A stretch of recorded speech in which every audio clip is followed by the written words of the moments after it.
untuk kita kaya dengan emas? Tips ketiga ni sangat penting. Nak tahu? Jom. Pertama sekali, pesan guru saya, pakai duit yang nak simpan lama kalau kita nak simpan emas. Sekurang-kurangnya 2 tahun dan ke atas. Jangan sesekali simpan emas pakai duit kecemasan ataupun pakai duit yang nak digunakan dalam jangka masa pendek.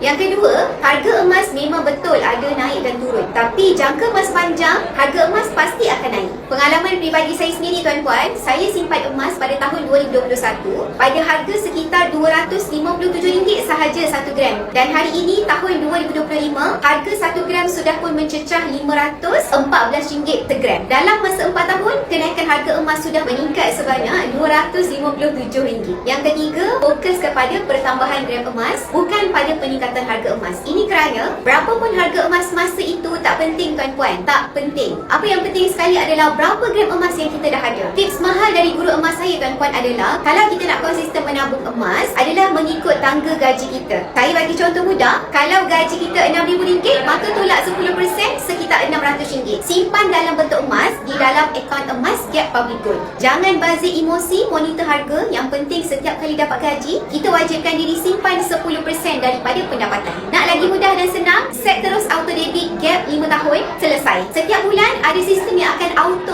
tambah kekayaan kita dalam bentuk emas. Bagi tuan-puan yang nak bermula, mudah sahaja. Pertama, tuan-puan kena follow saya. Kedua, tuan-puan boleh klik link di bio saya. Daftar dahulu dan saya akan bantu tuan-puan untuk membuat tabungan emas yang pertama. Bertindak sekarang, lambat tinggal.